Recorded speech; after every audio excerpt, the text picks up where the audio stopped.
Una noche de noviembre de 1910, un grupo de hombres llegó en secreto, usando solo sus nombres de pila para no ser reconocidos. No era un viaje de placer a Jekyll Island, estaban a punto de crear una entidad que controlaría el dinero de todos. Representaban una cuarta parte de la riqueza mundial.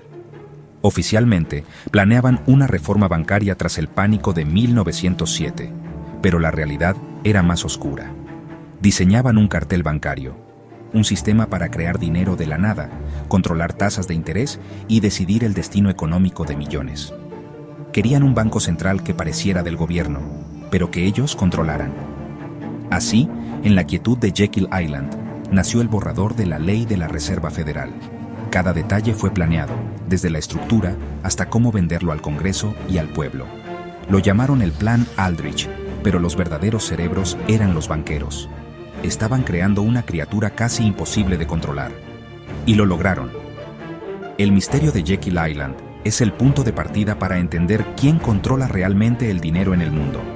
Así comenzó la historia del monstruo financiero, que cambiaría todo. Los asistentes no eran cualquiera. El senador Nelson Aldrich, la cara pública, Frank Vanderlip, del National City Bank, Henry P. Davison, de J.P. Morgan & Company, Paul Warburg, el arquitecto técnico, y A. Piat Andrew, economista del Tesoro. Cada uno tenía un papel clave, como en un golpe maestro. El secretismo era total. Nombres de pila, aislamiento, nada de prensa. Durante una semana, debatieron y diseñaron el futuro financiero de Estados Unidos. Buscaban el monopolio de la emisión de dinero, un poder que ningún rey había soñado. Querían eliminar la competencia de bancos pequeños y manipular el crédito a su antojo. Así, podrían provocar auges y recesiones, comprando activos a precios de chatarra. La reunión fue la coronación de una nueva élite, una aristocracia financiera. Lo hicieron tan bien que más de un siglo después apenas entendemos la magnitud de lo que crearon. El sistema que nació en Jekyll Island fue diseñado para el control absoluto. No fue solo una reunión, fue el nacimiento de un imperio financiero. El público nunca supo lo que realmente ocurrió en esa isla. El secreto fue su mayor arma. Y el legado de esa noche aún define el dinero hoy. Así se selló el destino del sistema financiero moderno. El libro La criatura de Jekyll Island, de G. Edward Griffin, destapó la conspiración. Griffin describe la Fed como un cartel, un grupo que limita la competencia y fija el precio del dinero. Antes de la Fed, los bancos podían quebrar por malas decisiones. Con la Fed, los grandes se aseguraron rescates. La Fed puede crear dinero de la nada. Compra bonos del gobierno con dinero recién inventado. Esto genera inflación, un impuesto oculto que empobrece a todos. El sistema beneficia a los grandes y socializa las pérdidas. Griffin conecta la Fed con ciclos de auge y recesión, guerras financiadas con deuda y la brecha creciente entre ricos y pobres. El dólar se volvió la moneda de reserva mundial y la Fed, el banco central del planeta. Sus decisiones afectan a todos, en cualquier país. El libro es una llamada de atención. El juego está arreglado. Entender la Fed es entender el verdadero poder tras el dinero. El plan de Jekyll Island era brillante, pero venderlo al Congreso era el reto. El público tenía miedo a un banco central, así que los banqueros usaron el engaño. Presentaron el plan Aldrich, que fue rechazado por su asociación con los banqueros. Esperaron el momento político. En 1912 ganó el demócrata Woodrow Wilson. Los banqueros financiaron su campaña, y ya en el poder apareció la ley Glass-Owen, casi idéntica al plan Aldrich, pero con otro nombre. Se vendió como descentralizada y controlada por el gobierno, pero era fachada. Los bancos privados eran los verdaderos dueños de la Fed. La ley se aprobó el 23 de diciembre de 1913, con el Congreso casi vacío. Wilson la firmó ese mismo día. Así, la criatura fue legalizada. La creación de dinero quedó en manos privadas, con el sello del gobierno. El público ni se enteró del golpe financiero. El monopolio del dinero quedó protegido por ley.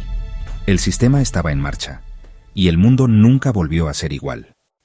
Con la Fed operando, el dinero cambió para siempre. La Primera Guerra Mundial fue el primer gran impacto. La Fed financió la guerra con dinero creado de la nada. Esto permitió guerras más largas y costosas, pagadas con inflación futura. En los años 20, la Fed creó un auge artificial con crédito barato, que terminó en el desplome de los mercados de 1929 y la Gran Depresión. La Fed demostró su poder. Podía dar y quitar riqueza a voluntad. Tras la Segunda Guerra Mundial, el dólar se convirtió en la moneda de reserva mundial. La Fed se volvió el banco central del planeta. En 1971, Nixon rompió el vínculo con el oro. El dólar pasó a ser dinero fiat, sin respaldo. La Fed pudo imprimir sin límites, exportando inflación al mundo. Cada crisis, como la del 2008 o la pandemia del 2020, se resolvió imprimiendo billones. Los grandes bancos y corporaciones fueron rescatados. La gente común pagó el precio. Un dólar de 1913 hoy vale menos de 3 centavos. El legado. Un impuesto invisible que empobrece a todos. El sistema beneficia a unos pocos y define la economía global. Así opera el monstruo nacido en secreto. Desde su origen, la Fed ha tenido críticos. Políticos como Charles Lindbergh Sr. la llamaron el peor crimen legislativo. Economistas de la escuela austriaca, como Mises y Hayek, culparon a la Fed de los ciclos de auge y recesión. Murray Rothbard y Ron Paul pidieron abolirla y volver al patrón oro. Incluso Alan Greenspan, antes de dirigir la Fed, advirtió sobre los peligros del dinero sin respaldo. Hoy, voces como Peter Schiff alertan sobre la impresión descontrolada y el riesgo de hiperinflación. La Fed está atrapada. Si sube tasas, quiebra al sistema. Si no, destruye el dólar. El debate ya no es marginal. Internet ha democratizado la crítica.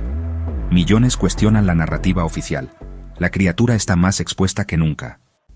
Hoy, la Fed es más poderosa y polémica que nunca. Tras la crisis del 2008, imprimió billones para rescatar bancos, inflando los mercados y ampliando la desigualdad. La pandemia del 2020 aceleró la impresión de dinero, provocando la peor inflación en décadas. La gente sintió el golpe, precios por las nubes, salarios estancados. Las redes sociales se llenaron de memes y debates. Money Printer Go Brrr se volvió viral. Influencers y ciudadanos comparten datos y críticas antes reservadas a expertos. Comunidades como Wall Street Bets popularizaron la desconfianza hacia la Fed. El surgimiento de Bitcoin es la reacción más directa, una alternativa limitada y descentralizada.